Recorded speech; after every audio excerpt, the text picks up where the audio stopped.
Finalement, le seul moment où on se réveille, c'est le cauchemar, et là on ne rencontre pas la réalité, on rencontre le réel.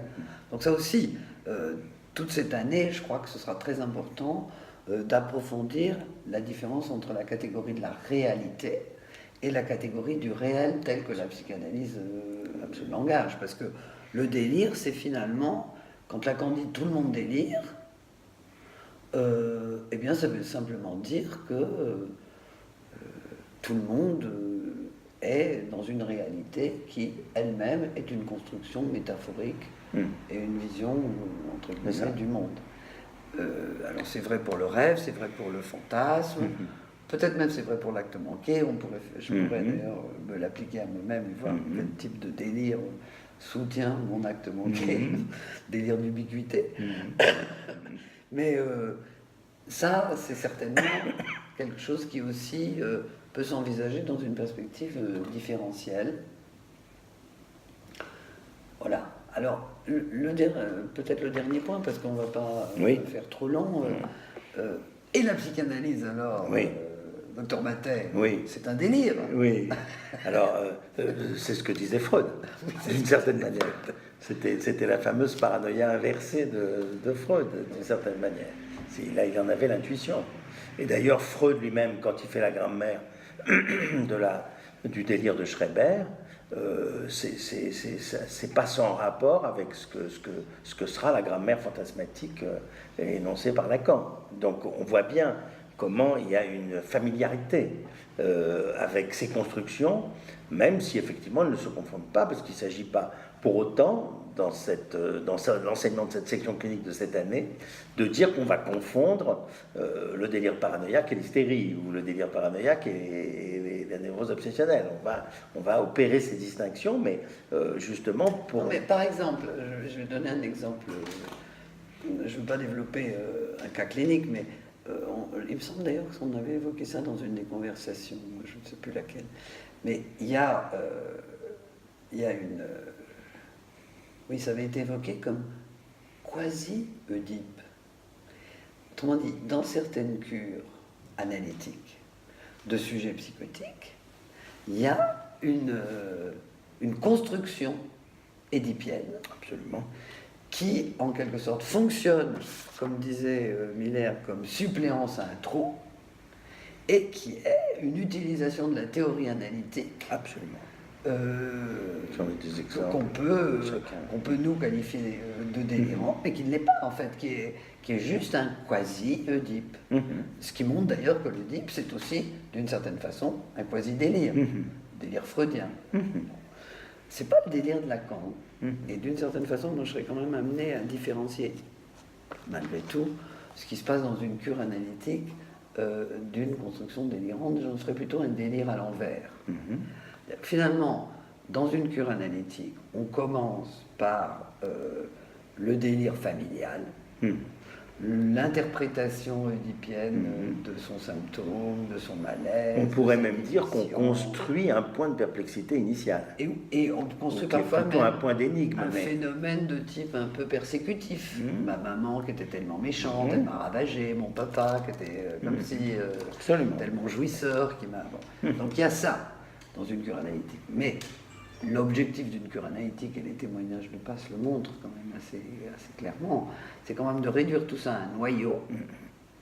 un noyau qui justement détruit le sens de la construction édipienne. Pourquoi il le détruit? Parce que justement, il met en évidence l'articulation improbable entre une expérience de jouissance et une marque symbolique, on va dire, une marque signifiante, un mot, une expérience, une image, quelque chose comme ça qui s'est articulé à une expérience de jouissance.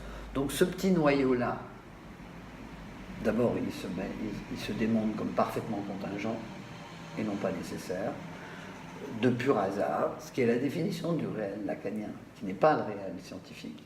Donc la contingence, le hasard, et finalement ce qui lui donne tout son poids, c'est sa charge de jouissance, c'est sa charge libidinale. Miller aussi, dans un de ses cours que j'évoquais comme orientation pour cette année, évoquait la combinatoire du côté du signifiant et le montage du côté de la pulsion.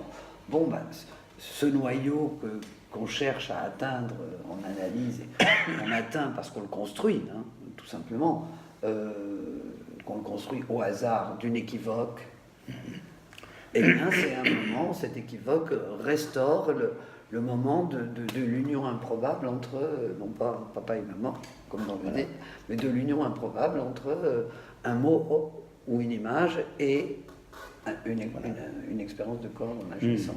Alors, l'autre raison pour laquelle il me semble que la psychanalyse n'est pas une expérience de construction délirante, c'est que, alors c'est plus compliqué, c'est que le discours analytique, d'ailleurs Lacan le dit dans ce petit texte de 78, le discours analytique ne fonctionne pas comme les autres discours dans la mesure où, dit Lacan, il n'est pas un discours de domination.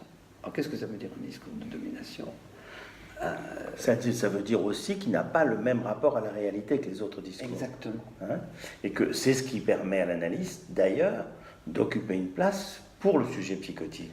Oui, et c'est ce qui permet à l'analyste... Parce qu'autrement, il serait pris dans les mêmes raies de persécution que l'analyste serait pris immédiatement dans les mêmes raies de persécution que les autres petits autres Parce que contrairement aux trois autres discours, l'indice de vérité n'est pas insignifiant, c'est un objet. C'est un objet qu'il n'y a plus. C'est un objet A, c'est un objet de jouissance, donc une expérience de jouissance perdue. Mais ça n'est pas insignifiant qu'il y a. Donc ça n'est pas une domination. Par ailleurs, c'est ce qui permet à la psychanalyse une espèce de... je ne sais pas comment dire, mais enfin... je crois que notre conversation, j'espère, pour ceux qui nous écoutent, en témoigne. C'est-à-dire qu'au fond, on ne va pas, tout en sachant que tout sens et toute interprétation du côté du sens est un délire, cette multiplicité des délires, sans la domination d'un délire sur les autres, cette multiplication des délires nous rend presque, ça me semble tellement évident à moi, le tout le monde délire. C'est-à-dire que quand on est analyste, quand on pratique la psychanalyse, non seulement à partir de sa propre analyse, mais à partir après de la place qu'on occupe dans la cure des autres, on a une espèce, je ne sais pas comment dire, c'est pas de bienveillance, mais et pas non plus de malveillance, mais c'est quelque chose comme le délire, ça ne fait pas en général, quand on dit à quelqu'un dans le langage courant du délire, c'est tu dis n'importe quoi, ça va pas du tout, donc c'est un jugement de valeur. Tu te trompes. Sur le côté non pertinent de la chose. Alors je dirais que dans une cure analytique, le délire est pertinent. Voilà. Il est pertinent parce qu'il donne accès à ce noyau hors sens dont il est le produit indirect. Il est pertinent dès lors aussi qu'il s'inscrit dans le transfert analytique, c'est-à-dire dans la relation à quelqu'un. C'est un délire que tu adresses à l'analyste à ce moment-là.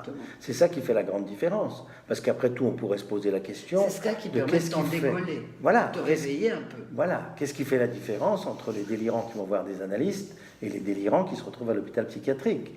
C'est que malheureusement, les délirants qui se retrouvent à l'hôpital psychiatrique n'ont pas trouvé l'occasion du transfert à l'analyse, de la rencontre avec l'analyste, etc.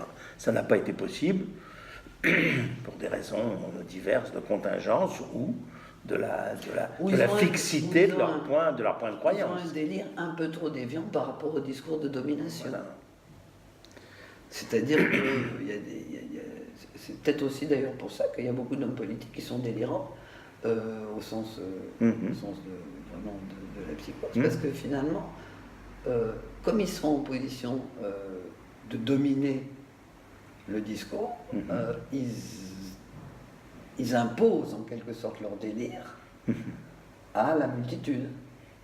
ils obtiennent, grâce au noyau de plus de jouir que ce délire véhicule, ils obtiennent l'adhésion des masses. C'est ça. Et d'ailleurs, Miller évoquait différents statuts de la voix, ça c'est très très intéressant aussi à travailler cette année. Depuis, j'ai oublié les 2 premiers, mais ça finit par la vocifération. Donc, différents statuts de la voix en fonction justement de l'index opposé entre délire et réel. Oui, alors ça touche à un autre point. Au fond, plus tu es proche du réel, ouais. moins tu délires, mais plus tu es proche du non-sens. Plus tu délires, plus tu as de sens, mais plus tu es loin du réel. Voilà. Et d'ailleurs, ça me permet de proposer une formule que j'ai trouvée formidable chez Jacques Alain. Non, on voit d'ailleurs comme le délire est un traitement du réel d'une certaine manière. Alors, on le voit pour aimer, on le voit pour... le paravent du délire. Voilà, paravent du délire. Paravent du délire. Le délire comme paravent. Le délire comme paravent. Comme paravent du réel. Comme paravent du réel. Et on le voit finalement par rapport à si on... Et ça, c'est vrai pour les névrosés aussi. Oui. Mais ça, c'est très important puisque finalement, on le voit par rapport aux phénomènes élémentaires qu'on retrouve dans la psychose et que même si dans une présentation, on va avoir justement un grand intérêt à mettre en valeur ces phénomènes élémentaires de déclenchement, de premiers moments de rapport avec ce réel, dans l'analyse, une fois que ça aura été mis en valeur, on va plutôt cultiver la dimension du délire que celle du phénomène élémentaire. Oui, absolument. Bon, ça arrête là. Merci, c'est formidable. Je te remercie, Marie-Hélène.